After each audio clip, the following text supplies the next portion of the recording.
Hello there and welcome to the Secrets of Organ Playing podcast. I'm your host, Vidas Pinkevičius.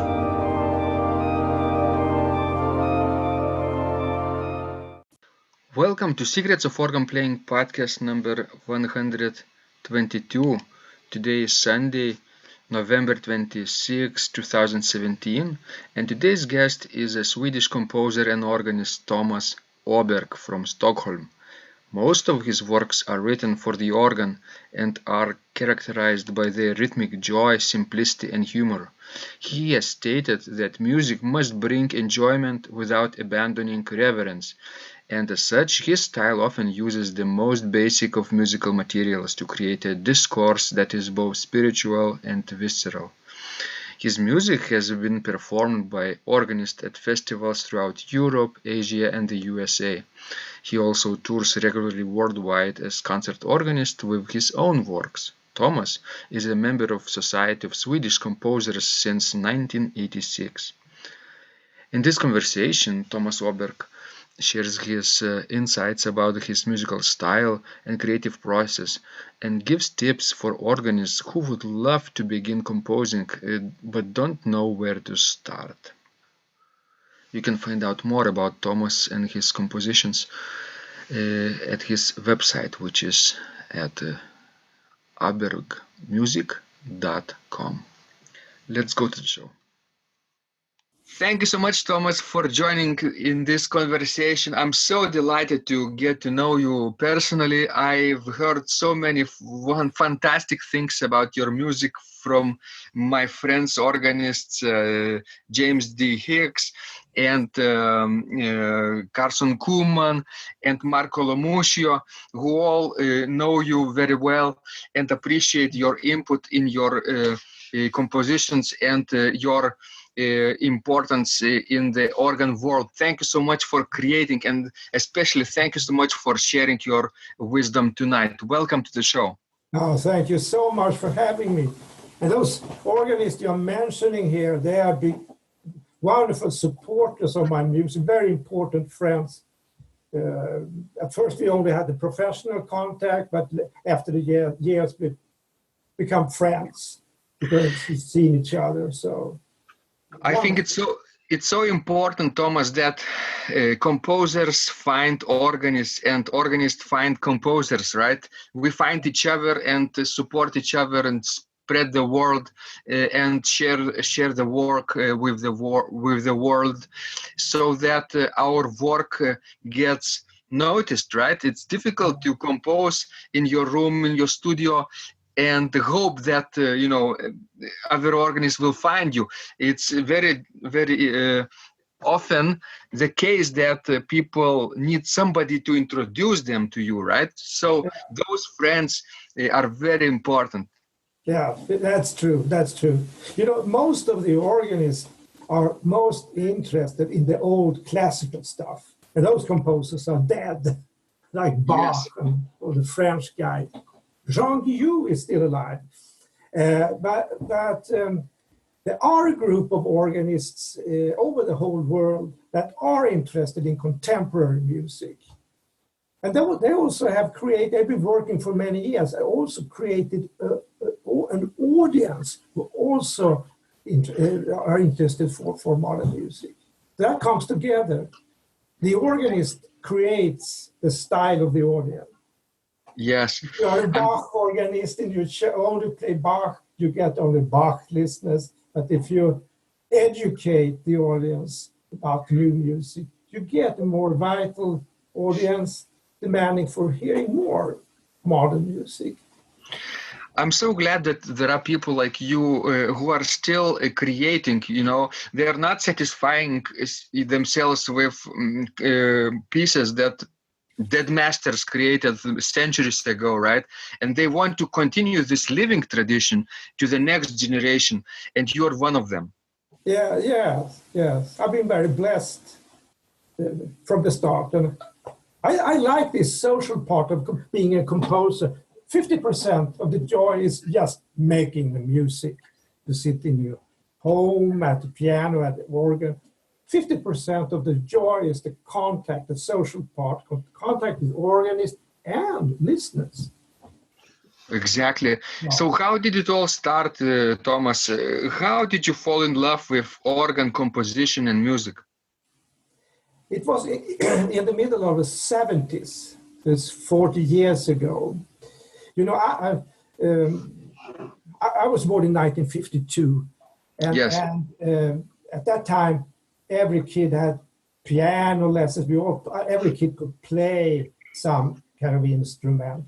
And there were also a very big live music market at that time in every genre. You could go to jazz concerts, organ concerts, electroacoustic concerts. This was before internet and YouTube, and you know that. So, Yes. when I was around 23, 24 years old, most of my friends were still listening at their teenage music, but it wasn't enough for me anymore. So I started to listen to modern music, contemporary classical music, and experimental music. Mm-hmm. And we had a lot of those concerts in Stockholm during the 70s. It was great to be a young person in Stockholm during the 70s. And we had a lot of organ concerts. You could go to organ concerts every day. And during the years 1976, 1977, it was quite normal for me to go to 3 concerts a day. I could go to 1 lunchtime concert, organ concert, and 2 in the evening.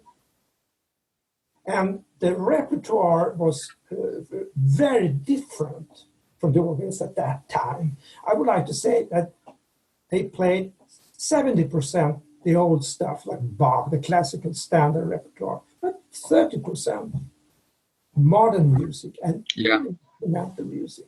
So by that, I was interested in the instrument, organ, church organ. It was these mysterious instruments up there in the organ loft. And you saw a guy coming out after the concert through a door. He was dressed in black like Dracula. Everything was very mysterious. And I liked that. I wanted to learn more. Thomas, do you remember the day when Volumina by Georgi Ligeti was premiered in Stockholm? Not the premiere, but I have the music behind me here, the score. So I heard that. It was fantastic. Yeah, when they, it was a very famous story, right? And this piece is so demanding from the organ as well, too. I've happened to listen to this organ, to this piece on a number of occasions, and one of them was in Gothenburg, as you say, Göteborg, in Örgryte New Kyrka church, on this Baroque style, new German Baroque style for manual instrument, where Hans Davidson played it with 2 assistants, I think, and it was with Minto and Temperament, this experimental avant-garde piece from 1960s, right? So did you happen to listen some of them, of these pieces when you were growing up too? Yes, there were a lot of music like this during that time. Many Swedish composers as well, both in the traditional way, but also very experimental. And of course, nothing was wasn't always good. Volumina is an excellent piece, but it was it created a very generous atmosphere for experiments. Yes. The organist experimented with new atmosphere, with new sounds, new pieces, they were welcoming to new composers. So the culture climate for organ concerts that era was very generous and open-minded. So we had a lot of stuff like that. Mm-hmm. So Thomas, talking about organ experiments, when you create your music, do you also think about experiments, or do you know what will come out? Yeah, it depends. It's very different. I was more wild during the 70s, and sometimes I go back to those pieces and see what they say to me today. I made a recording here, I think it was last year, of my very first opus, Dreams from 1976. It's written in graphic manuscript and recorded it. It was quite a good experience to go back to the old style. But experiments, I was more experimental during the 70s and early 80s. Great. So, but now you are a little bit more, a little bit changed, right? How changed your music style over the years? Can you tell us a little bit? Yeah, I started quite wild during the 70s. I was very young, and it was the atmosphere of that decade. But then later I had composition lessons from our great Swedish composer, Gustav Schönberg. And he first tried to make a church musician of me, but I refused that. But during that period, I wrote some church music for services and so. And I also had a contract with the publisher who published that music. But I like more the concert music, the outgoing concert music. And during the 90s, I began having more and more contact with American organists. And they have extreme outgoing style. So I think that my latest toccatas has a more American style. I'm working with minimalism also. I like the American minimalists. Right. Yeah. When James D. Hicks was here in Vilnius, I remember that he also played your piece, right? And I guess so. Yeah. He calls his project Nordic Journey, and of course he appreciates Nordic atmosphere in some of Nordic composers' works. So do you consider yourself as a Nordic composer, Thomas? Yeah, because I live here. I'm born in Scandinavia, and I know James D. Hicks has especially requested for pieces in this Nordic mystical atmosphere. I asked him. We talked many times, Jim and I, about this.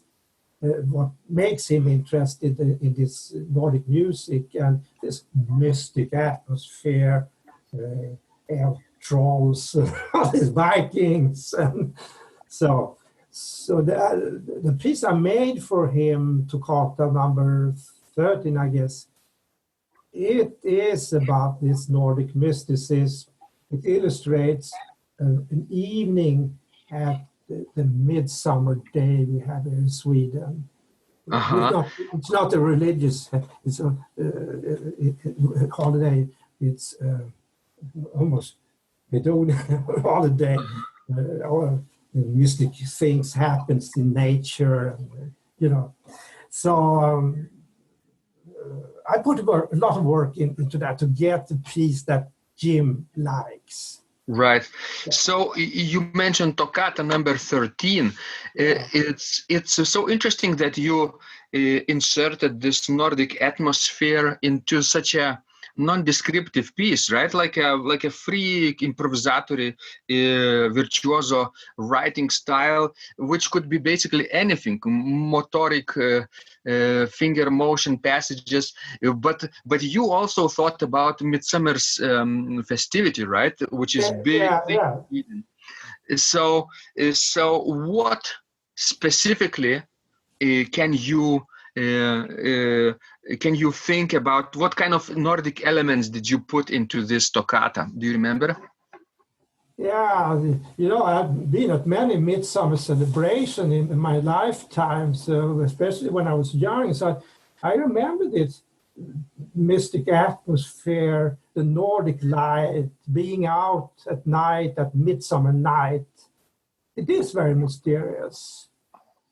Yes. So I am very easy to embrace that feeling. So, and I did that especially for Jim, but that's not my normal status. I worked more during the 80s with this Nordic romantic atmosphere, wrote a lot in Swedish folk music style. So, but I came back to that with Toccata number 13 because of Jim, our friendship. Great. So, what comes first for you, the music or the title? How do you start creating your compositions? It's the music, but there are exceptions. I remember my piece, November Music, for example. That in that case, the title came first and the music after. So, but most you have the music first, of course. And later on, after you work a little bit, you figure out what the title could be, right? Yeah, I asked myself, what is this? What is this? It's like a sculpture.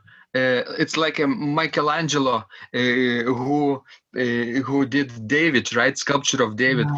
Created this magnificent sculpture and didn't know what it is, right? And I guess he knew what he was doing from the start. But this is fun. It's like almost like a child playing, with your toys. Something you have that atmosphere when you sit by the organ. You just play for fun, like a child, and something very often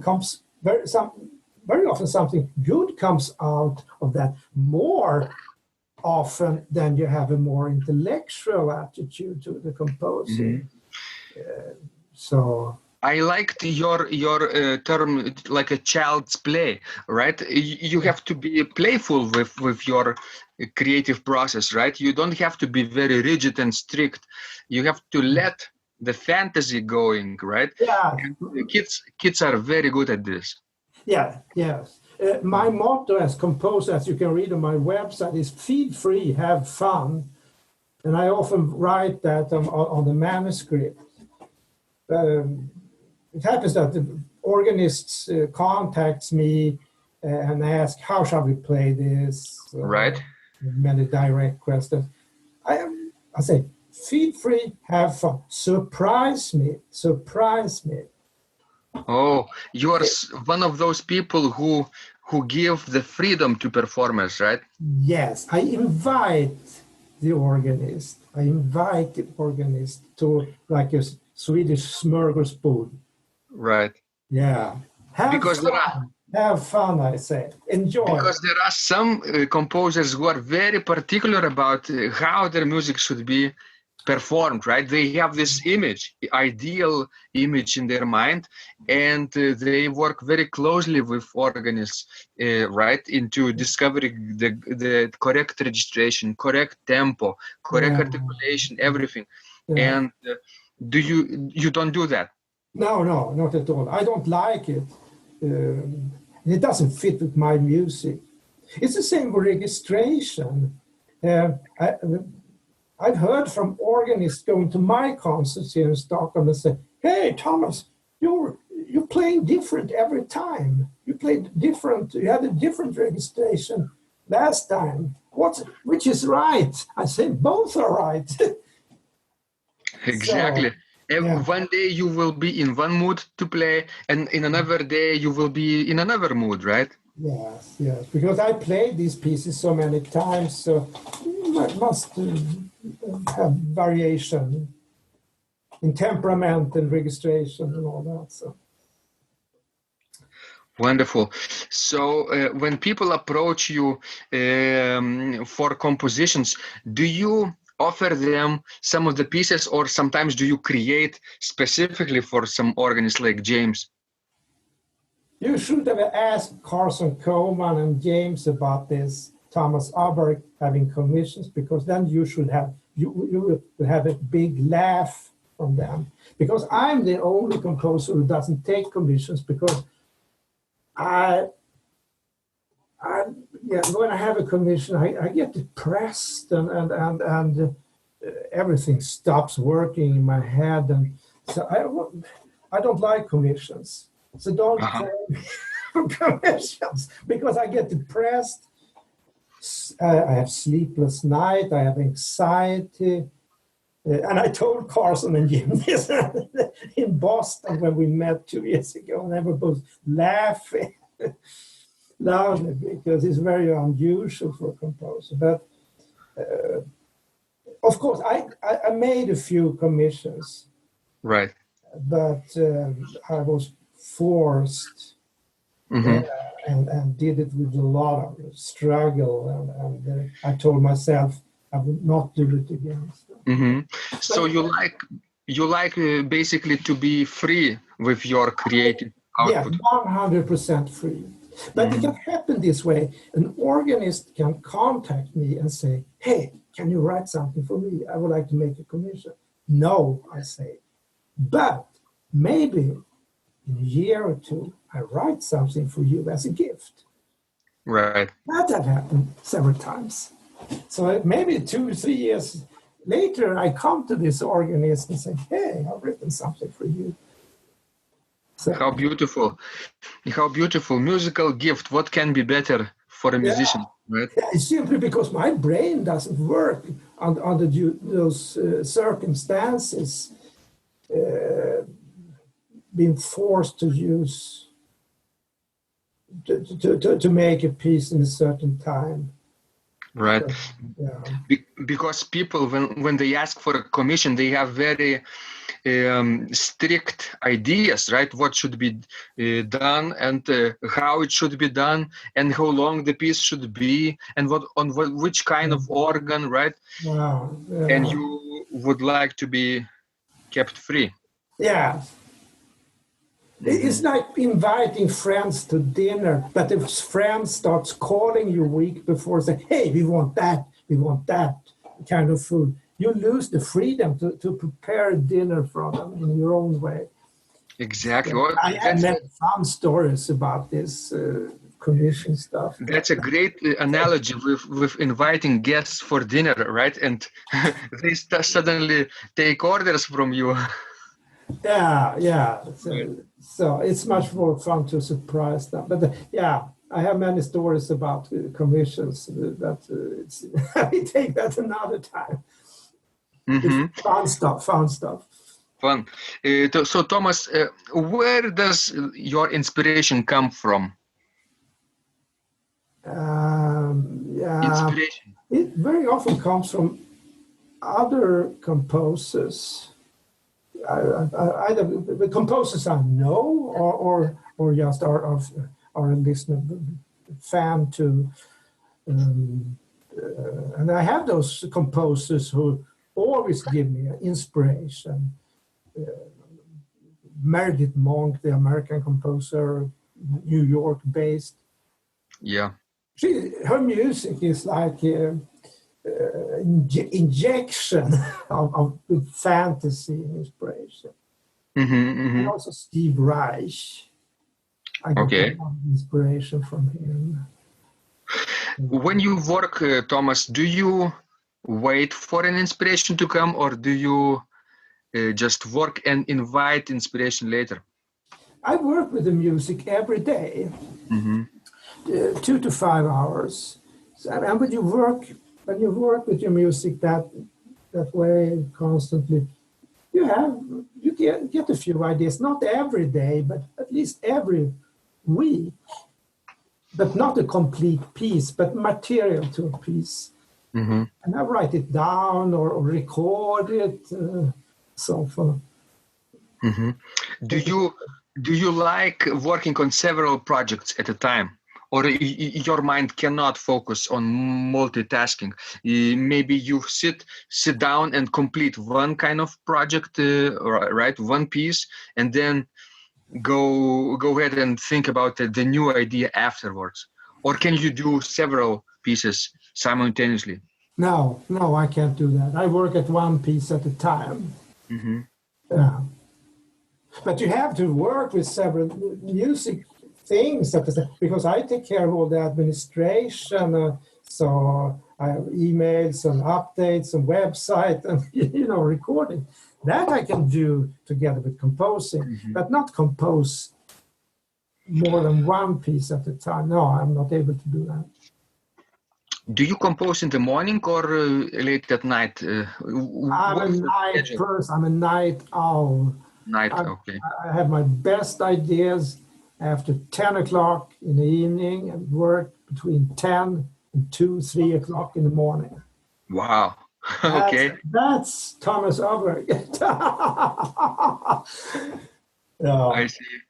It's so important to find your ideal time of the day to write, right? To create, because in the hectic world that we live in, with hectic lifestyle, ideas might become also hectic, and we can't focus if sometimes we create in the morning, sometimes in the evening, sometimes we miss a day or two, right? But if you develop a habit of sticking to your night schedule, then it's kind of predictable, right?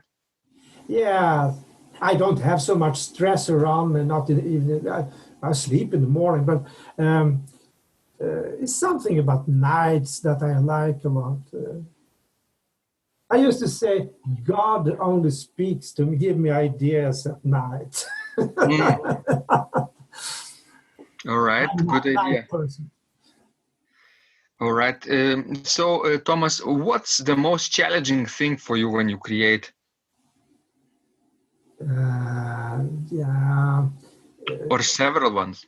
Yes, it's always a challenge to start on a new piece. Well, to be able to complete it. Because sometimes you start with a piece and after maybe a week or 2 weeks work, you say, no, this wasn't a good idea. This wasn't good enough. So that's a challenge to come over that it's good enough to complete and to be published. So that's always a challenge when you start. What about the time in between projects, right? You have completed one idea, one piece, and then you don't have any other ideas, right? Is it a challenging time for you? No, I work with my music every day. Not always composing, but there are always so many things to do, especially nowadays when we have Facebook, we have the internet, YouTube. But if I don't have anything to compose, I practice. And then during the last 2 years, I've been arranging old organ pieces for piano. Okay. Under the mentorship of a very good pianist, my friend and colleague Kurt Wicklander, who makes piano concerts. So, but practice and then administration, answer emails, and so that's fun stuff to do that. I had an email now this afternoon from Marco Lamuscio in Italy. You have to take care of that and thank him for all the performance and help him with what he was asking for. And there's always things to do. But if you not have any emails and not have any recordings to upload on YouTube, you practice. You have to practice a lot because I still give concerts. Right. Yeah. How do you arrange your concert programs? Do you always play your music also, or rarely? No, I always only get invitations as a composer for organ concerts. I only play programs with my own music. With your own music? Yes, and it's been like that for almost 40 years. If they want to hear Bach or the other Buxtehude, so they call somebody else. Exactly. It is like Philip Glass or Steve. You don't invite Philip Glass to play a piano concert and ask him to play Rachmaninoff, for example, or Prokofiev. You invite him to see the composer, hear the composer. It's the same with me. So, Thomas, when did you understood that? When does this idea of being in a position, unique position, right, to specialize in your own performances came to you. Was it late in life, or was it always like that? Yeah, when I had my lessons for great Swedish composer Stig Gustaf Schönberg between 1981 and 83, composition lessons. When I started those lessons with him, I had an image of myself just being a composer, not a performing artist. Just to compose, be published, and let other professional organists play your music. But Stig Gustaf Schönberg, he was very wise because he forced me to play solo concerts with my own works. It started with small lunchtime concerts in his church, St. Göran's Church here in Stockholm, St. George in English. Yes. But I couldn't see myself as a performing solo organist at that time. But he forced me, and I remember I had panic about that thought, playing my own works at solo concerts. But in July 1981, I had my first full-time solo concert, 1 hour. Yeah. After that, I thought this is maybe fun to do, so I continued with that. And then after a while, I had invitations from audience to come and play my own pieces. So. I think it's so important for people to understand what you're doing with your performances, because they can also think about themselves like this. They have to also realize that if they want, let's say, an organist called X, right? For example, X. His or her name is X, Mr. or Mrs. X. So if Mr. X plays anything, right? So then organizers would be, very, very, they would invite anybody, right? But if they want Mr. X to come, then they want him or her to play whatever is best for that person, right? So they have to specialize in a way. Not necessarily their own music, but something different, something about unique, so that nobody else could duplicate. Don't you think? Yeah, and most of the professional concert organists, they have a profile. For example, James D. Higgs has been talking to me about that. It's important to have a profile. And he has his profile in Nordic organ music. Yeah. I have, as a composer, playing my music. Exactly. We have to find our voice, right? Find our voice in among thousands of other voices in the organ universe, right? Yeah. How are we unique? Yeah, and this genre needs a lot of promotion.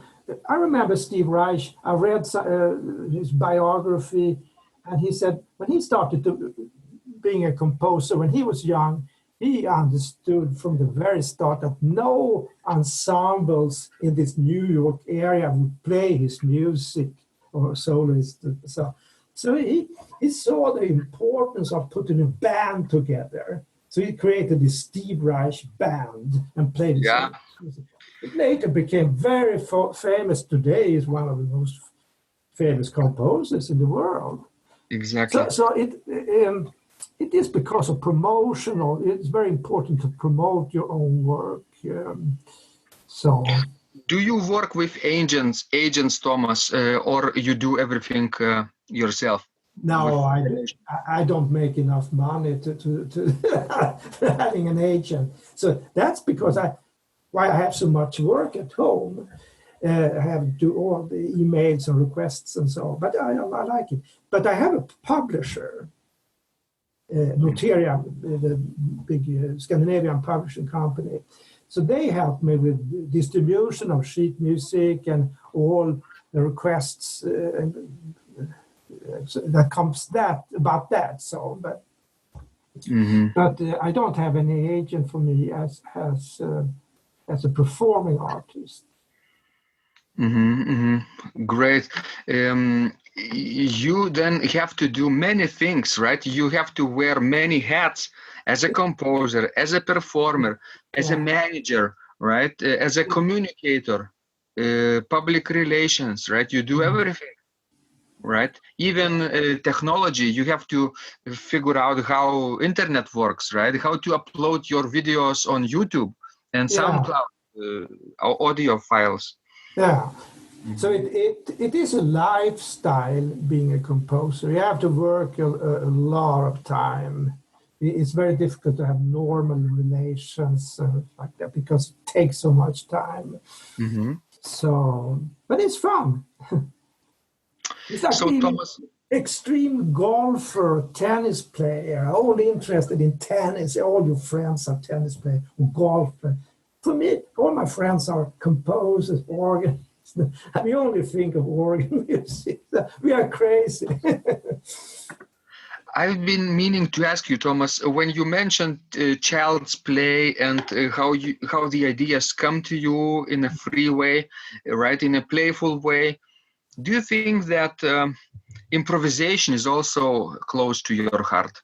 Yeah, but only private. I improvise a lot, but never in public. That's often that way. That's the start of a new composition, especially with the toccatas. So when you need a lot of energy in a piece, it very often starts with improvisation. So, but never in public. Never in public. So yeah, I think it's great that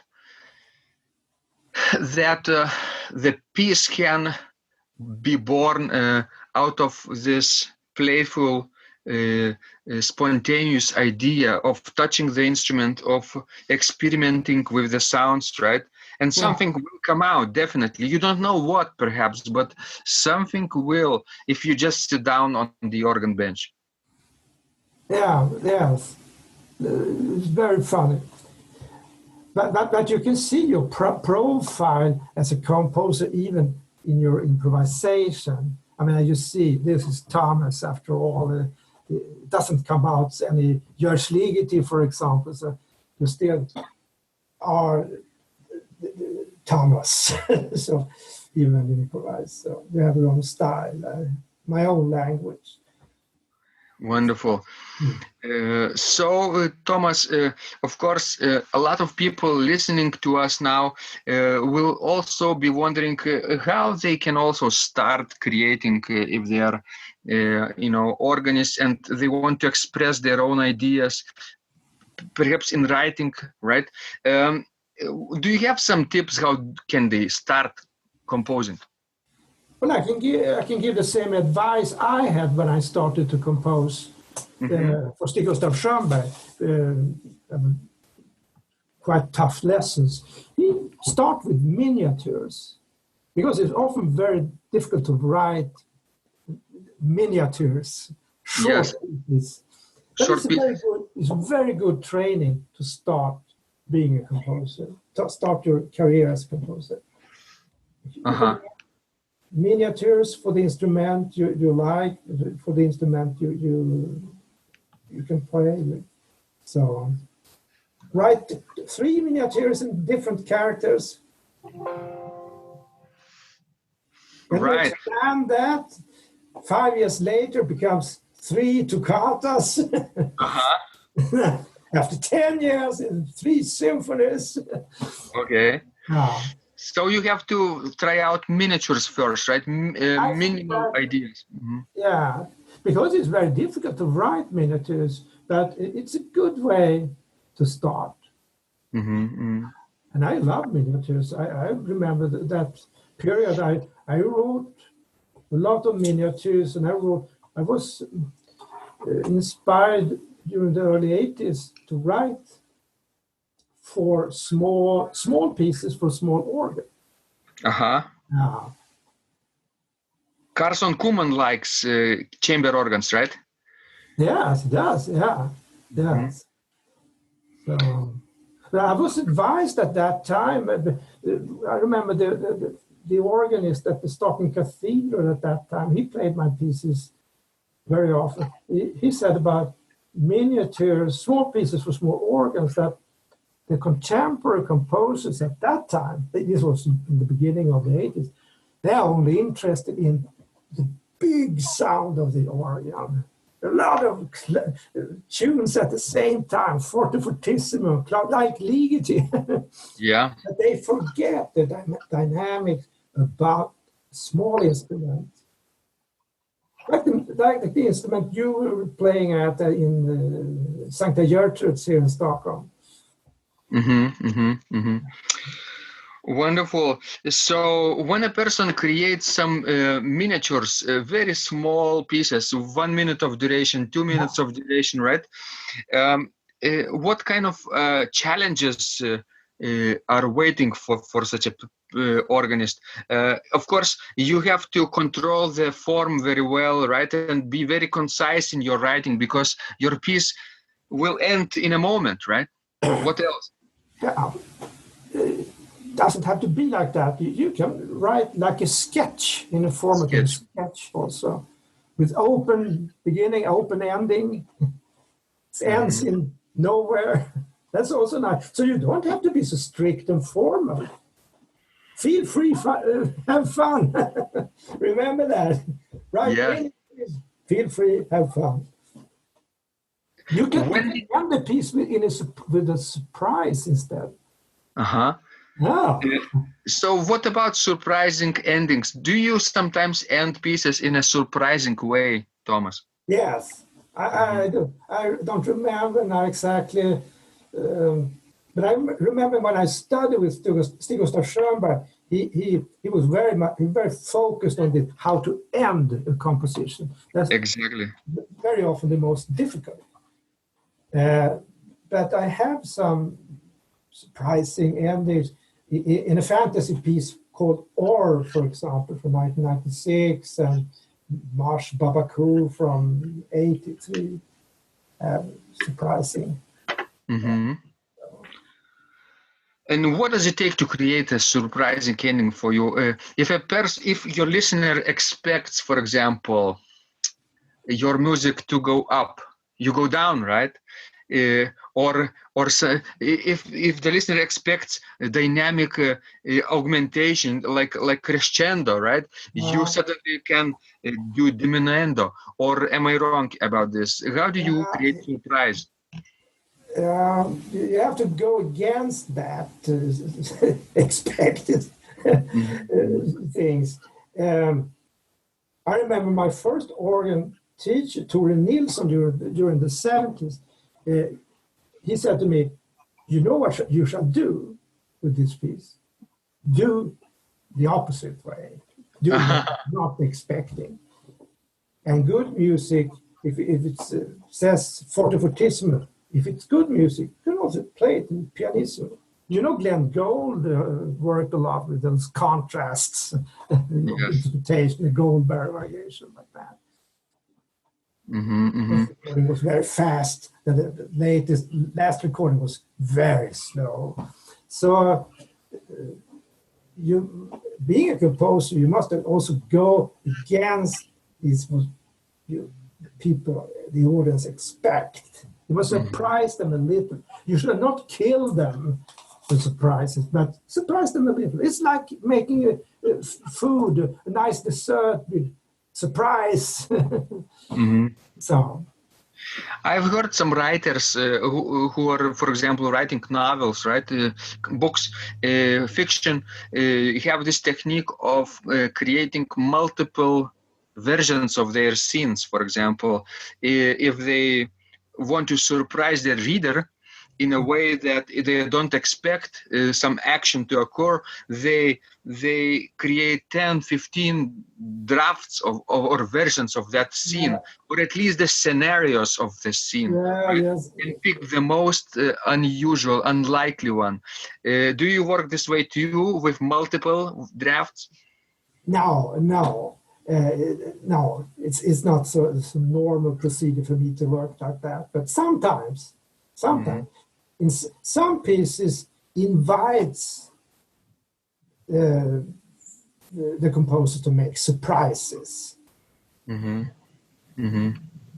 Because there are instances where our mind at first will pick the easy way out, the easy solution, right? And if we stop at this, then it's sort of expected, right? And we have to sometimes go second, fifth, 10th time against our will, basically, and push forward.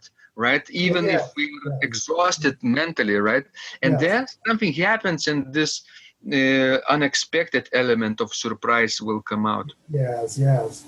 I guess I want to have something unexpected in every piece, but in some pieces I want to provoke, of course, and yeah.